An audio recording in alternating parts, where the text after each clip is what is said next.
네, 안녕하세요. 8월 12일 금요일 새벽기도회 시작하겠습니다. 기도드리겠습니다. 은혜로우신 우리 아버지, 오늘도 복된 새날 허락해 주신 것을 감사합니다. 주님 부르시는 그날까지, 생명이 있는 그 순간까지 우리 입술로 주님을 찬양하며 살기 원합니다. 우리 입술을 통하여 주님 영광받아 주옵소서. 오늘도 병중에 있는 우리 모든 성도들, 연약한 성도들, 주의 능력의 손으로 친히 안수하여 주시사 깨끗이 회복시켜 주시고 낫게 하여 주시옵소서. 오늘 하루의 모든 일과도 주님 앞에 의탁하옵고 예수님의 이름으로 기도드리옵나이다. 아멘. 네, 찬송가 326장 부르겠습니다. 내 죄를 회개하고 326장입니다. 예전 찬송가는 368장입니다. 326장 내 죄를 회개하고 내 죄를 회개하고 주 예수 믿고서 내 주를 사랑하며 날 섬기리로다. 나 어디 가든지 무엇하든지 주 예수 위하여 충성하리라. 내 주의 뜻을 따라 나 살기 원하며 이 세상 있을 동안 주 섬기리로다. 나 어디 가든지 무엇하든지 주 예수 위하여 충성하리라. 내 모든 마음 들여 주 위에 일하며 내 주의 말씀 따라 날 섬기리로다. 나 어디 가든지 무엇하든지 주 예수 위하여 충성하리라. 주님의 크신 능력 날 도와주시니 내 논문 다하여서 주 섬기리로다. 나 어디 가든지 무엇하든지 주 예수 위하여 충성하리라. 내 기쁨 감당하고 저 천국 올라가 내 주를 길이 잘 섬기리로다. 나 어디 가든지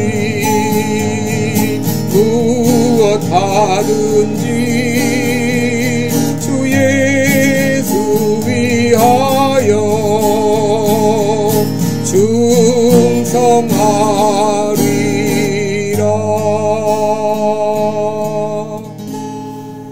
아멘.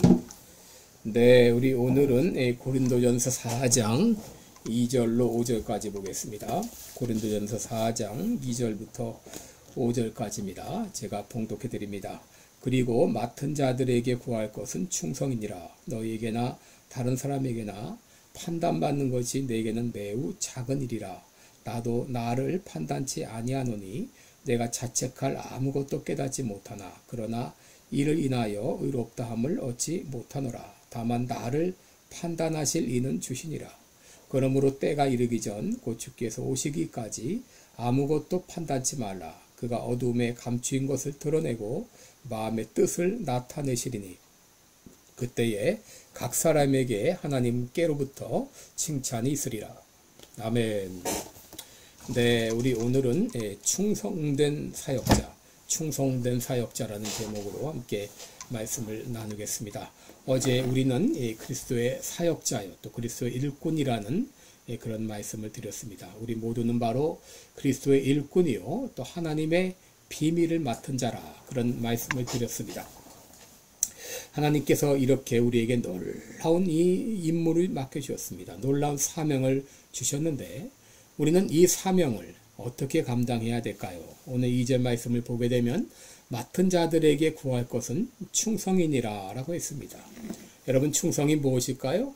충성은 헬라어 피스토스라는 말인데요. 이것은 영어로 faithful하다, 신실하다, 충성되다, 신뢰할 만하다, 그런 말입니다. 이 충성이라고 하는 것은 한결같은 태도와 행동을 말합니다. 그리고 구한다, 이 구한다고 하는 것은 제테이타이, 수동태 형태로 요구되어진다, 그런 말입니다. 그러므로 그리스도의 사역자라면 마땅히 요구되어지는 것이 충성이라고 하는 말입니다.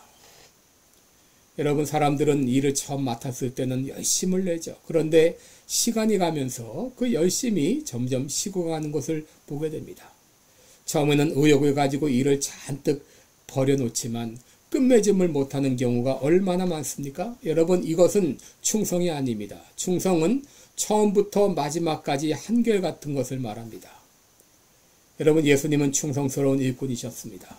히브리서 2장 17절에 보면 이는 하나님의 자비하고 충성된 대제사장이 되어 백성들의 죄를 구속하셨다라고 했고, 또 그는 3장 2절에 보면 자기를 세우신 이에게 충성하셨다라고 했습니다. 또 모세 역시 충성스러운 일꾼이었죠. 히브리서 3장 5절에 보면 하나님의 온 집에서 사환으로 충성하였다라고 말했습니다. 여러분, 하나님께서 원하시는 일꾼은 충성된 일꾼입니다. 디모데후서 2장 2절에도 바울은 디모데에게 하나님의 일을 충성된 사람들에게 부탁하라고 했습니다. 그렇다면 우리들은 어떻게 충성스러운 일꾼이 될 수 있을까요? 여러분, 첫째로 다른 사람의 평가에 귀를 기울이지 않는 것입니다. 여러분, 3절을 보게 되면 바울은 너희에게나 다른 사람들에게나 판단받는 것이 내게는 작은 일이라 그랬습니다. 여러분, 여기 작은 일이라, 이것은 바로 I care very little, 거의 신경을 쓰지 않는다, 그 말입니다. 당시 고린도 교회가 분열의 양상을 보였던 것은 교역자들에 대한 사람들의 평가 때문이었죠. 그들은 단순한 평가를 넘어서 비판에 이르렀습니다. 그리고 자기가 좋아하는 이 지도자를 따라서 분열의 양상을 보였습니다. 여러분, 바울에 대해서도 이러쿵저러쿵 말이 많았어요. 바울은 아볼로처럼 성경 지식은 없는 것 같다. 바울은 글은 좋은데 말이 시원치 않다. 또 바울에게는 베드로처럼 뜨거운 맛이 없다. 심지어 바울의 사도권까지 의심을 했습니다. 이런 가운데서도 바울이 끝까지 충성스럽게 사역을 감당할 수 있었던 이유는 사람들의 평가에 관심을 기울이지 않았기 때문입니다. 물론 바울도 사람이기 때문에 사람들의 평가에 전혀 관심이 없었다라고는 할 수 없겠지만, 그럼에도 바울은 오직 하나님의 평가에만 관심을 기울였어요. 여러분, 종종 사람들은 다른 사람들의 이 평가에 관심을 많이 기울입니다. 사람들이 칭찬하면 좋아하고 비판하면 또 기분이 좋지 않습니다. 그러나 예수님 말씀하시기를 사람 앞에 보이려고 의를 행치 아니하도록 주의하라 라고 말했습니다. 또 구제할 때 외식하는 자가 사람에게 영광을 얻으려고 회당과 거리에서 하는 것 같이 너희 앞에 나팔을 부지 말라 그랬습니다. 예수님께서는 사람들의 평가를 의식하면서 일하지 말라고 하셨어요. 바울이 하나님께 충성할 수 있었던 이유는 하나님의 평가에만 귀를 기울였기 때문입니다. 물론 남의 말에 듣지 않고 자기 고집만 피우라, 그런 말은 아닙니다. 그리스도의 일꾼들은 다른 사람의 충고나 비판도 잘 수용할 수 있어야 됩니다. 그러나 다른 사람들의 평가에 지나치게 관심을 기울이게 되면 충성하지 못합니다. 여러분, 충성은 하나님 앞에서 하는 것이지 사람 앞에서 하는 것이 아니기 때문이죠. 둘째로, 충성된 일꾼이 되려면 자기 스스로 의롭다 생각하지 말아야 됩니다. 여러분, 사람들의 평가가 충성의 기준이 아니라면 자기 양심 역시 충성의 기준이 아닙니다. 3절 마지막 부분을 보게 되면 나도 나를 판단치 아니하노니 내가 자책할 아무것도 깨닫지 못하나 그러나 이를 인하여 내가 의롭다함을 받지 못하리라 그랬습니다. 여러분, 이 사도 바울은 스스로 자책할 아무것도 깨닫지 못할 정도로 그리스도의 일꾼으로 선한 청지기와 같이 일했습니다. 그럼에도 그는 말하기를 나는 나를 판단치 않는다라고 말합니다. 여러분, 종종 우리 사람들이 이렇게 말할 때가 있죠. 나는 조금도 양심의 가책을 받지 않는다. 조금도 양심에 거리낌이 없는다. 여러분, 이것은 자기 양심이 하나의 판단 기준이 되었다고 하는 것입니다. 그러나 여러분, 두 사람이 싸우고 있습니다. 두 사람이 싸우는데 두 사람 모두 나는 양심에 거리낌이 없다 그렇게 말하면 누구 양심이 옳은 것인가요? 여러분, 사람들은 큰 죄를 저질러 놓고도 나는 양심에 거리낌이 없다는 이런 말에 되풀이합니다. 그러나 여러분, 아담과 하와 이후 여러분, 이 인간은 양심마저 타락했습니다. 어느 정도 선과 악의 기준은 있지만 그렇다고 해서 그 양심이 절대적인 기준은 아닙니다. 그러므로 타락한 인간의 양심은 끊임없이 성령님에 의해서 정결하게 되지 않는 한 그릇된 길을 갈 수밖에 없는 것이 인간입니다. 그러기에 사도 바울은 말하기를 나도 나를 판단치 아니하겠다라고 말한 것입니다. 셋째로, 충성된 일꾼이 되려면 신실하신 하나님을 바라보는 것입니다. 여러분, 충성이라고 하는 것은 신실하신 하나님에 대한 자연스러운 반응이다 이렇게 말할 수 있습니다. 여러분, 신실하신 하나님을 믿을 때 우리도 신실한 신자가 될 수 있습니다. 그러나 신실하신 하나님을 믿지 못하는 사람은 결코 신실할 수 없습니다. 사람의 평가도 잘못될 수 있고 스스로 자기를 평가하는 것도 잘못될 수 있습니다. 그러나 하나님의 평가는 틀림이 없습니다. 그래서 4절 마지막 부분에서 사도 바울은 뭐라고 말합니까? 나를 판단하실 이는 주시니 라고 했어요. 나를 판단하실 이는 주시다 라고 말합니다. 또 5절에는 그러므로 때가 이르기 전 곧 주께서 오시기까지 아무도 판단치 말라 라고 말합니다. 그가 어둠에서 감추인 것을 드러내고 마음의 뜻을 나타내시리니 그때에 각 사람에게서 칭찬이 있으리라 라고 했습니다. 여러분, 사도 바울이 맡겨주신 일에 끝까지 충성할 수 있었던 비결이 무엇입니까? 그것은 신실하신 하나님의 마지막 평가를 믿었기 때문입니다.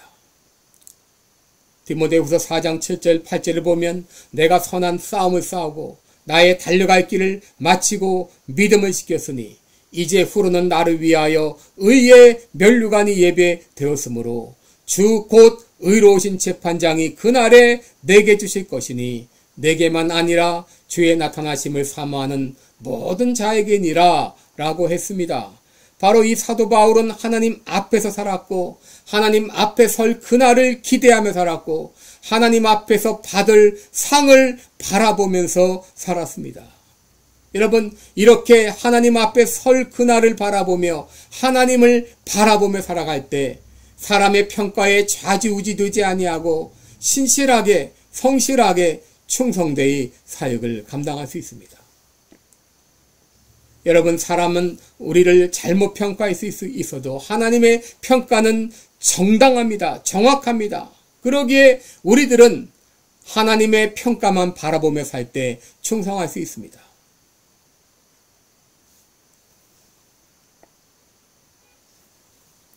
오늘 말씀에서도 바울이 뭐라고 말합니까? 그날 어두움에 감추었던 모든 것을 밝히 드러내시겠다고 말합니다. 그때 인간으로부터 잘못된 평가를 받은 사람들은 모든 평가가 정당하게 평가될 것입니다. 어떤 사람은 인간에게 좋은 평가를 받았지만 하나님 앞에 설 때도 그런 평가를 받을까? 그것은 우리가 두고 봐야 됩니다. 그러므로 그리스도인들은 항상 주님 앞에 설 그날을 바라보며 신앙생활해야 됩니다. 언젠가 하나님께서는 감추인 모든 것을 드러내시고 마음의 뜻을 밝히실 것입니다. 우리는 그 주님 앞에 언젠가는 서서 내가 한 모든 말과 생각과 행동에 대해서 선악간의 심판을 받게 될 것입니다. 우리가 주님 앞에 설 그날을 바라보며 살아갈 때 우리는 변함없이 충성된 일꾼이 될 수 있습니다. 기도하겠습니다. 은혜로우신 우리 하나님 아버지, 우리들을 하나님의 사역자로 또 그리스도의 비밀을 맡은 자로 이러한 놀라운 특권과 소명을 주신 것을 감사합니다. 우리가 이 귀한 직분을 충성되이 감당하기를 원합니다. 사람들의 평가에 좌지우지되지 아니하고 내 스스로 자기를 자책하지 아니하고 내 스스로 자기를 칭찬하지 아니하고 이제 하나님 앞에 설 그날을 바라보면서 하나님을 바라보면서 주께서 맡기신 귀한 일을 잘 감당함으로 주님 앞에 설 때에 착하고 충성된 종아, 이런 칭찬을 받을 수 있는 우리 모든 성도들이 되게 하여 주옵소서. 예수님의 이름으로 기도드리옵나이다. 아멘. 네, 여러분 오늘도 충성스럽게 감당하는 그런 하루가 되시길 바랍니다. 고맙습니다.